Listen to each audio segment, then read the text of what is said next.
Have you ever wondered what happened after the Spanish Civil War? Well, if you do, you should probably read a book.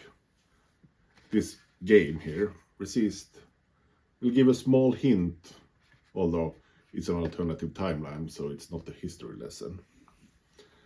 It's a game about a solitaire game about the Spanish Maquis and their struggle against Franco. Comes with a rule book, scenario book, some cards, and a neat little package. Like you see, this is the lid. Usually just a prop because I can't lift the whole box. And it's a nice little solo game that's almost too hard.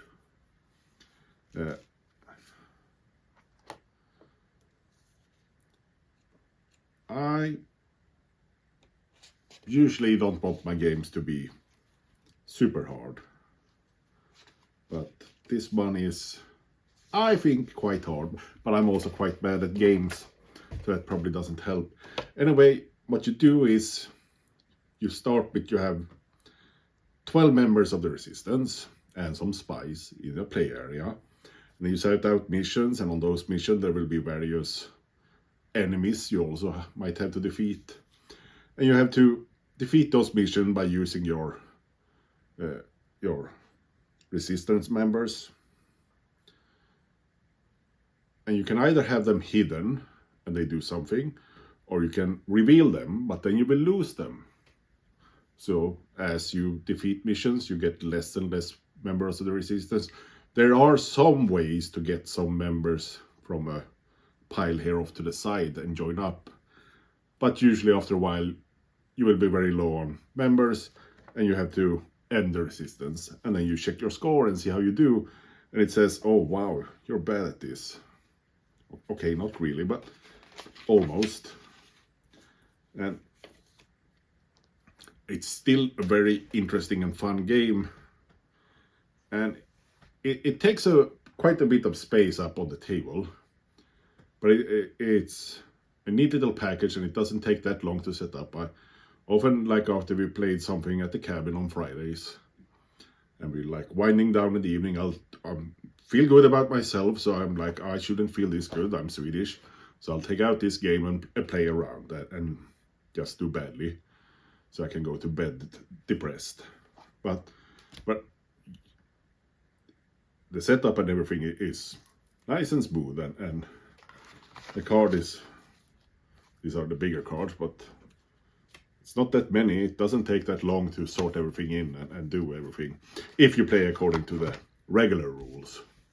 Well, I will say one thing: if you do play according to regular rules, it will in here suggest you start drafting, which means you draw 2 cards and pick one of the 2, and you should start that as early as possible. After you played once or twice, start drafting, because you will do much better than just random members of the resistance.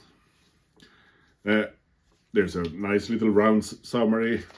There's even a card which has everything on it, so it's very, very helpful in defeating you.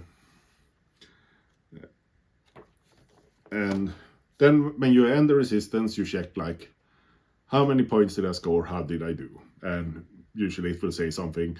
You didn't do well, and Franco won in the end. But I do keep coming back to it still, and I think there is something to be said for games that aren't that easy to master. Because I think someday, if I cheat, I will get the high score and defeat all the missions and feel pretty good. And I will remember, all right, I cheated. So there's also a scenario book, and in the scenario book you play according to specific scenarios, and the first one is quite easy, but already like on I think mission 2 or 3, you're supposed to shuffle specific missions in, and then you have to defeat those missions. So if they're super way back, it becomes a lot harder. It's a fun way to play the scenarios, but don't just, like, you won't feel better about yourself. You won't do any better at this. Okay, maybe, no, if you're a master, you're not watching this, but if you're not a master, you will not feel better by playing it the other way, but you might have fun if you like a challenge. As I said, it's quite easy to set up. You draft your 12 members, you mix in 12 spies, you set up like cards on that. There's a nice layout how to set up everything. It does, many of my solo games are quite small, but this one takes up quite a bit of place. Not least of the big cards, and you need a player in front of you to fit everything in. And also the missions, when they have like the grunts and everything, after a while there can be quite a few cards there that you stack like on top of those, so that will run away. So don't buy this as a solo game to play like nice and tidy, but as a solo game to fill a decent sized table still.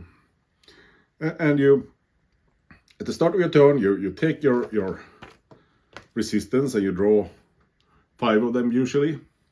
As I said, there's 3 spies mixed in there, and you might get rid of some, but you might also get more spies. And if you ever have a hand of only spies, you lose. But the spies are, for the most part, useless. They're just there filling up. So you draw 5, and maybe 2 of them are spies. So now you only have 3 resistance members to defeat the mission.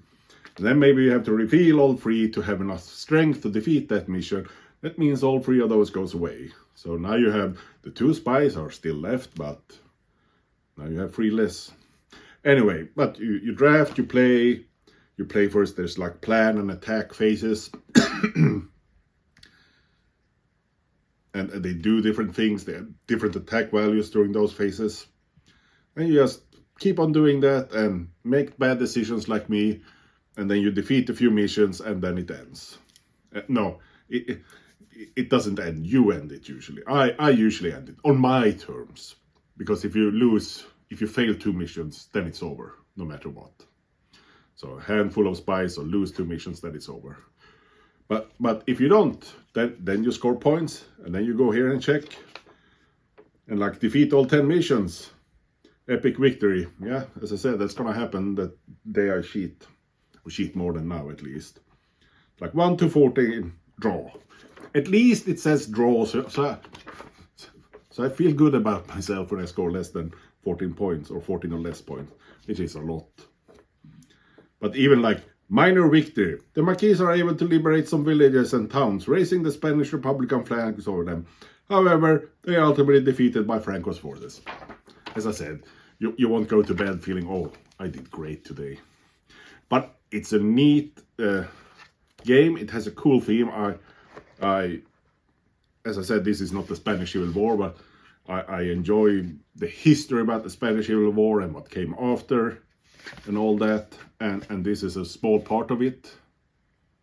And if you enjoy solo games that can be quite challenging with a historical theme, I don't think this is a bad choice at all.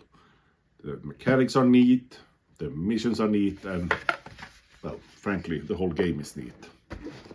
Next week, we learn how to make cucumbers. Have a good one.